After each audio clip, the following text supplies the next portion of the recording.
everybody. Welcome to the T3 Fit Scoliosis podcast. Today on the episode, I would like to welcome somebody that I will say I hope she inspires you, because I have watched her journey within the past couple of months, and I couldn't be more honored and proud just to know her. Her name is Clea Taylor, and she's going to tell us her story from the time she was diagnosed with scoliosis up until the present. Clea, I'd like to welcome you to the show.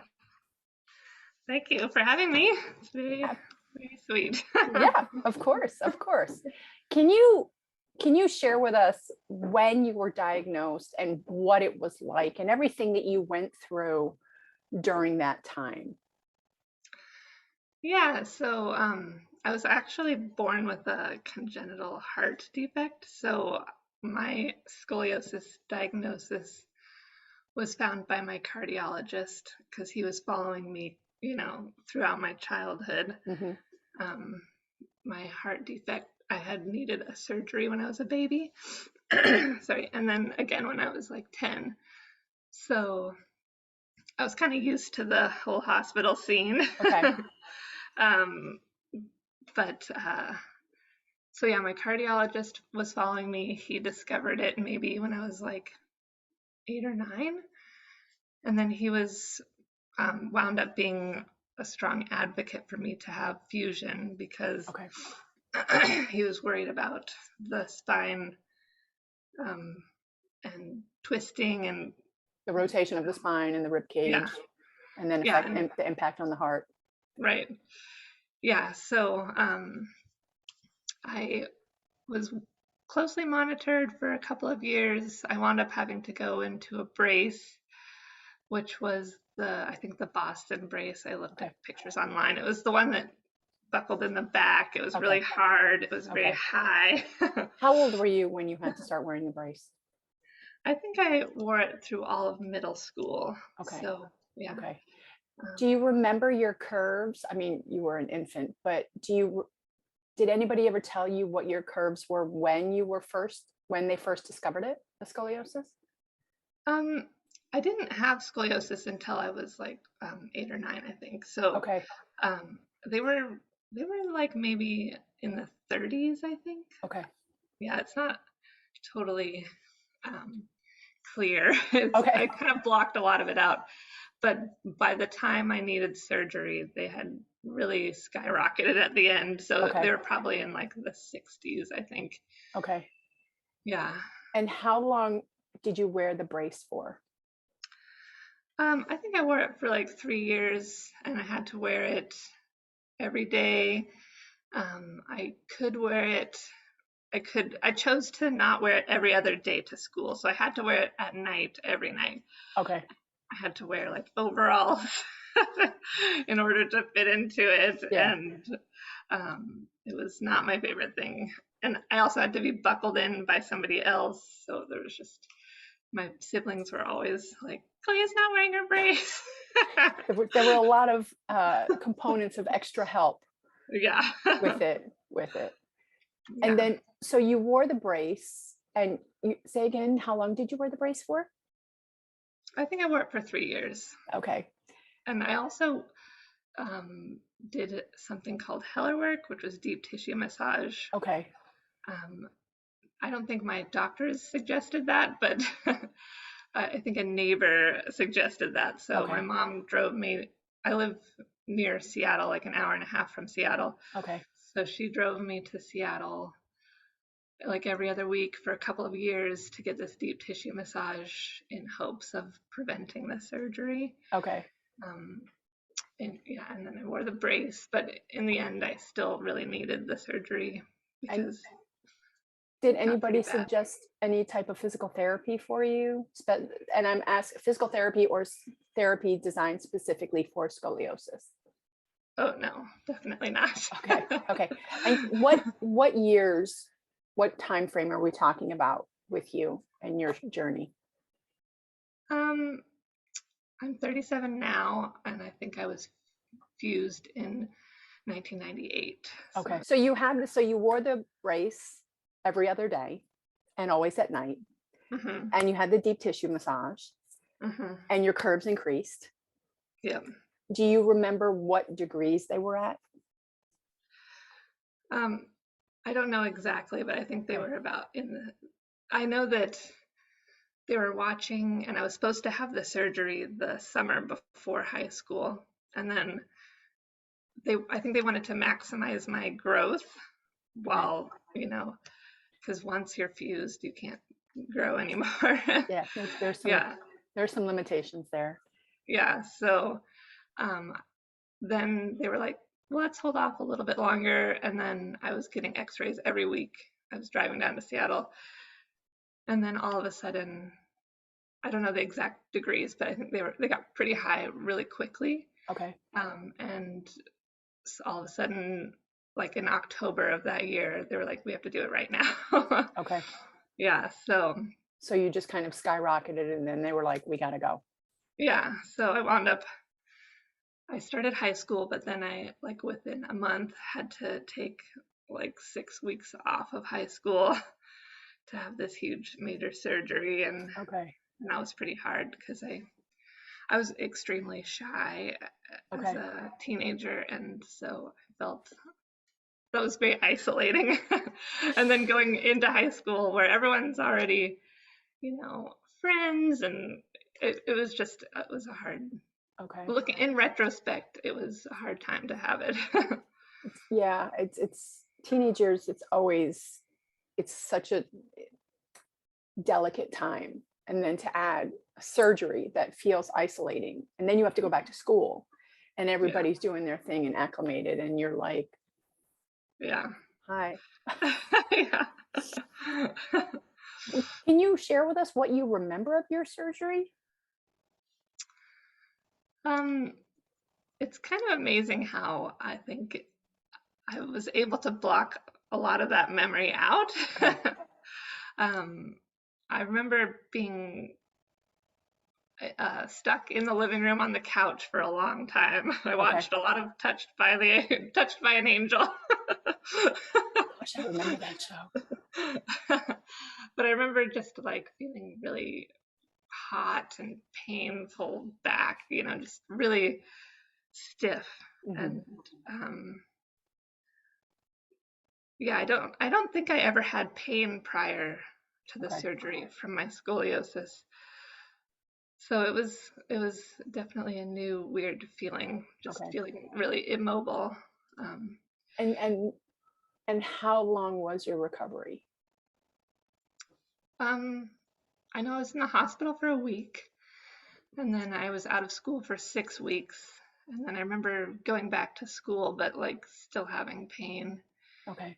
Um, I remember almost the first day of school going back, somebody like threw a shoe across the classroom and it hit me in the back. And it was just like, oh God, so painful. My Did mom they was really mad about that. I remember feeling really fragile, like when people walked by my back. Okay. And it I was was like, like, don't hit me. Yeah. I still carry that. It's like, just be Yeah. kind of careful. Oh, yeah. And Definitely. so, okay, so the surgery was in 1998, Yeah. which is, I'm not good at math, so I'm not going to even try to figure out the numbers on that right now. But it was a long time ago. Yeah. And Yeah. and and since then you've recovered quite nicely. Yeah. And you tell us about what's been going on post surgery. How is life? How have you adjusted? Yeah, I think as far as scoliosis goes, once I had the surgery and the language around it with my physicians was kind of like, we're so glad we fixed that. So Okay. it's been taken care of. So I kind of just went about my life like it's fixed, um, and that works to some extent. Um, and I think it's difficult because a lot of people have this surgery when they're teenagers, so you don't really know what your body's like without the surgery. Yeah. Um, so it's taken a long time to figure out what I need for my body, Okay. and a lot of, you know, I have kind of a history of hurting my back and then trying to fix it, trying to find the answer, Okay. going to physical therapy, going to massage, going to acupuncture, just trying all these different modalities. And I've had, positive experiences and plenty of negative ones because, as you know, a lot of physical therapists don't know anything about Harrington rods. Yeah. And so that was pretty frustrating. But yeah, you mean like as far as exercise or just as far as scoliosis just goes? in general, I mean, like, how is life with exercise? Yeah. You and I have spoken about that. Mhm. And just tell us also some of the things that I asked Anjil this question the other day. Before having the surgery, you Mhm. had this image of what you thought you were going to be like, and then you had the surgery. How was it different than what you thought? How was your body post surgery different than what you anticipated it was going to be like? Um, I think that I just thought that it would be fixed and that I wouldn't have a lot of repercussions from it because going into that surgery, I had had surgery before, and in those cases, it was like my recovery was over and I was Mm-hmm. better. Mm-hmm. So Okay. yeah, so I think as far uh, as an adult, learning to live with a body with a fused spine has been kind of challenging at times um,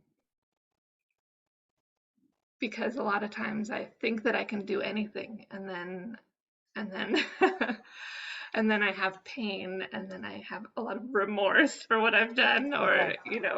guilt, or like how could I have done that to myself? So Okay. So just um, adjusting of the mind that takes time for you to accept at times. yeah, Okay.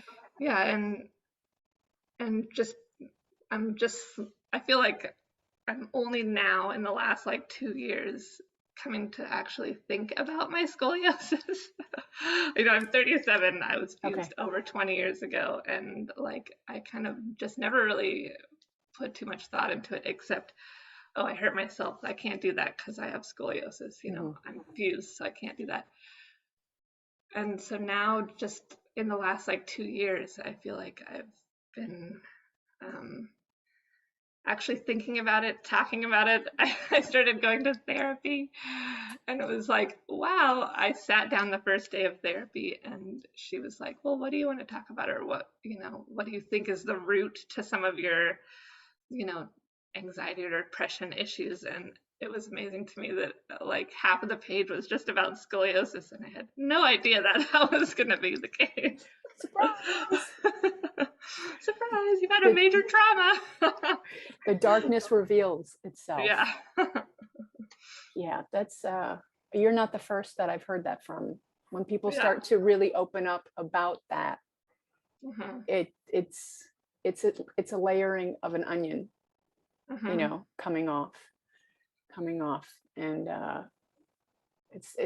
it's not an easy journey. I mean, Like, as you know, there's tons of people on Instagram now with all about scoliosis, and it's like I've just discovered that. But like within the last like month or something, I saw somebody post a video of like the first time she stood up after her surgery, mhm. and I just like started bawling. Really, Like, oh my God, I remember that was terrible. But yeah, I just blocked it all out. In fact, a mom of another girl who was thinking about having this surgery like a year after I had the surgery called and was just asking because she was trying to decide whether or not she was going to do the yeah. surgery. And I remember talking to her on the phone and being like, it was fine. I don't even remember any pain. And my mom had to get on the phone and be like, I remember walking into the kitchen. She had a lot of pain. Let me just give you a little bit of a different assessment from that situation. Yeah. So. Okay. And you are now a mom, correct? Yes, I have a 1-year-old. So tell us, people often, I'm sure that you get this question, and I have as well, being fused and being pregnant. Tell us your story of how that was. Yeah. And because of the pregnancy really is why I kind of discovered the scoliosis community on Instagram because I was just like, oh, there's people on here that I can ask. I was I was kind of terrified to become pregnant Okay. because of scoliosis, because I think as an adult, I just had a lot of fear around my body falling apart, and particular like my back just being really fragile and delicate. So it took me a long time to decide whether or not I even wanted to have a kid. Okay. Um, so I wound up getting pregnant when I was 35. So I was worried, but it actually went really well. I had less back pain during my pregnancy than I ever did before. It was nice. Nice. I think that made me realize like a lot of my pain was just due to tension, in my back. Yeah. So everything kind of relaxed, and I felt I felt pretty good during my pregnancy. And then um, I had a I did have an epidural, and that worked perfectly well. I Okay. was really grateful for it, and had, a normal vaginal birth. So Okay. And it all went pretty well. you had no pain during all of it. And what about after? With my back, Yeah. um, I started having pain when I was carrying her in the ergo, Okay. in my back, and I just realized quickly, like, this isn't for me. I have to figure out. I have to continue to learn how I need to modify myself, my Okay. own actions, Mhm. for scoliosis, and carrying her on my chest just wasn't going to work. So stroller. So this journey of being pregnant and becoming a mom made you more aware of what your body was physically capable of and its limitations, and just being awake about that. Yeah, totally. I think, and realizing like, oh, I'm going to need to pick up this growing child, and I can't just be like, this delicate flower. I need to experiment with getting stronger, Mhm. and taking care of myself. And yeah, and I also, well, thanks to the pandemic, I've just had a strange work schedule, so I've actually had time um, to actually take care of myself, and it's been really nice. It's the and so share with us what that means to you. How have you been taking care of yourself? Yeah, so prior to the pandemic, I was working full time as a surgical nurse. Um, and even before that, I just always worked a lot at kind of hard, high stress jobs. Okay. I worked 10-hour shifts. I, it's long days. Yeah, and I tried to fit in stuff for myself, Mhm. but it was really hard. I did like some aerobic stuff, like aerobic classes Mhm. in the morning for a little while, where I'd wake up at like 4:30 and then exercise and work for 10 hours. It That's a just, day. yeah, it was just so. Silver lining of the pandemic, I got laid off for a while because I did outpatient surgery and they weren't Okay. doing surgeries. And I just like took care of myself. It was so strange. My husband always says like I'm really bad at being a nurse to myself. So this is Okay. yeah. So I started getting like regular massage, which is amazing. I found you and your exercise Right. programs, which was really exciting because you're fused, and I think a lot of my hang-ups about exercise in the past have been like, well, that's great for you, but it doesn't work for me because I'm fused. Yeah. The So understanding of the limitation. yeah, I mean, I've been to physical therapists who like they they just really wanted me to like lay on this like hard what are those called? The foam roller. A foam roller. She really wanted me to lay on that every night to stretch out my chest. And I was like, that just Sure. does not work for me. Yeah. So yeah, that's been amazing. And started doing acupuncture and just things that like I just didn't have time for before. Okay. So Okay. And I want to jump on this because, as you know, I'm super excited, and I will say that I am so proud and honored to watch you go through this journey. But you know, people who see us on social media, on Instagram, they know that I work a lot with a mace. And I have introduced it into the program, and I have suggested, and it might sound ridiculous to everybody. Excuse the background noise. There's some construction going on here, if you can hear it. But to start working with a mace, use a broom. And you took that on, and you started with the broom, and then you went ahead and bought a mace. Tell us what that has been like for you. Yeah, it's funny because I was like so excited to find you, and I started doing your videos on your website, and I knew that you did a lot of mace, but I was still like, yeah, I can't do that.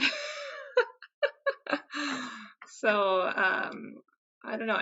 I think that you were just so good at like pushing it almost, or not pushing it, but like exposing us all to it regularly, that I was like, I'm gonna just try it, you know. And for me, with my scoliosis, the shape of my torso, I feel like I'm very naturally curved forward with both my shoulders.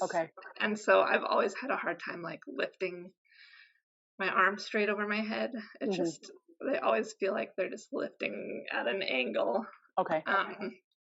And I even do like water aerobics, and it's just like me and the old ladies in the pool.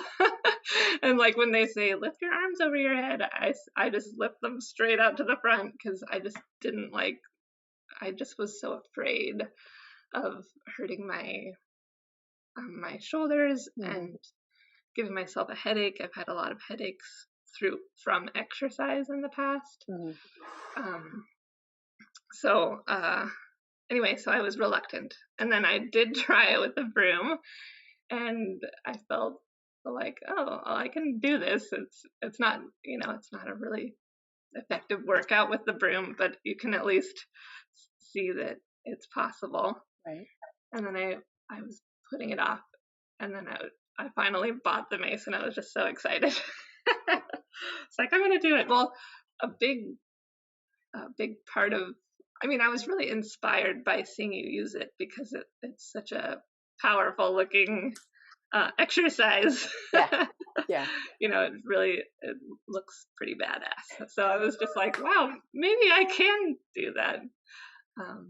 So I was really excited. And then once I started actually doing it, I realized quickly that it doesn't hurt my back or my shoulders, especially if I'm doing it, you know, carefully and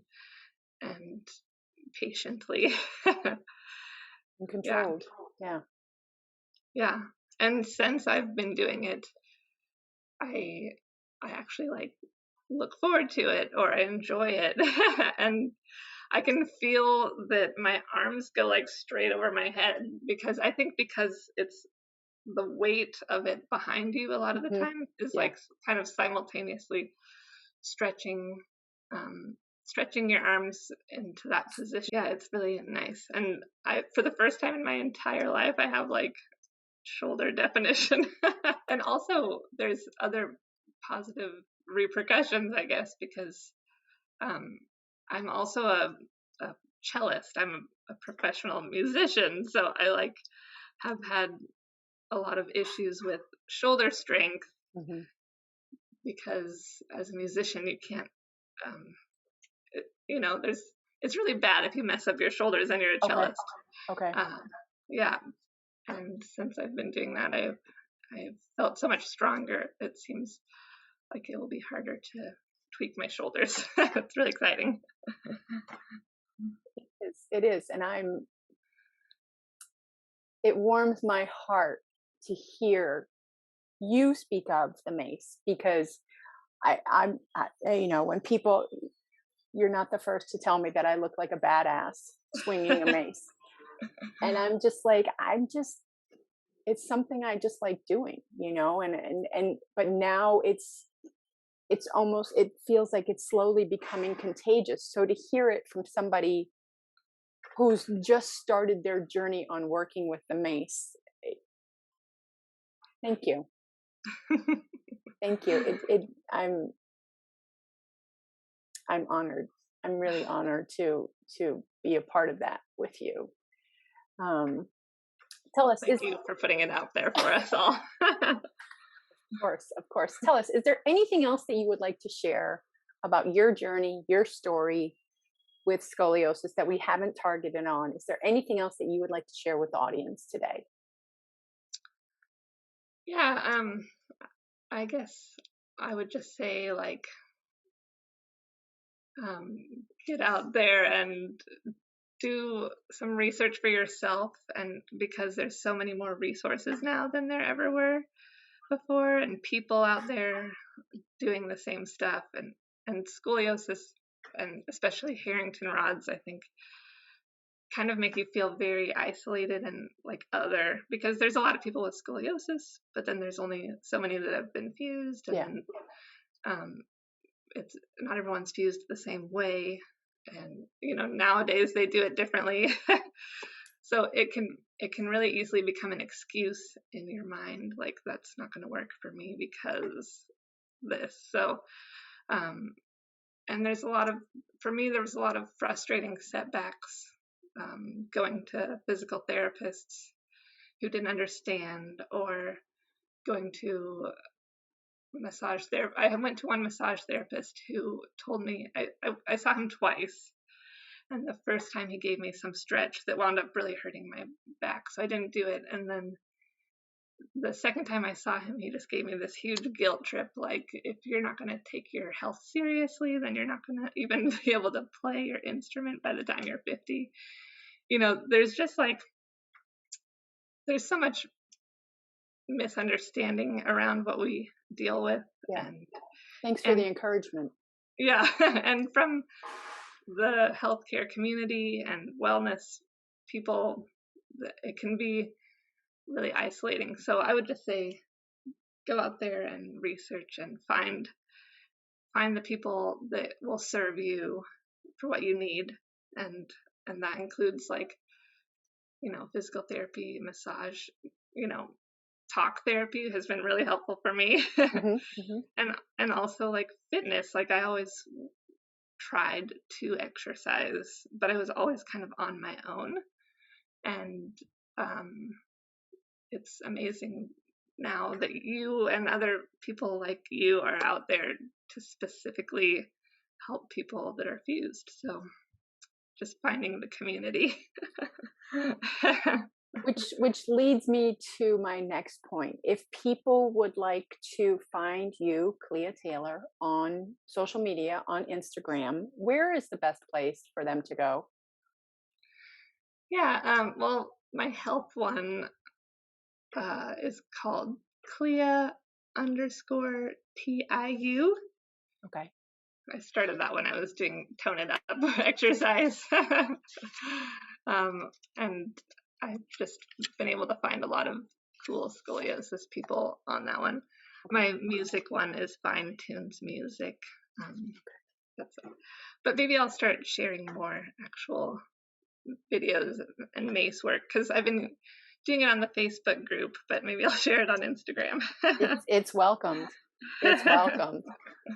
So, yeah. Clea, I would like to thank you for being a guest on the T3 Fit Scoliosis podcast.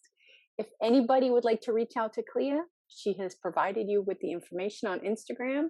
Clea, thanks for being a guest on the show. Thank you so much for having me. It's really an amazing experience.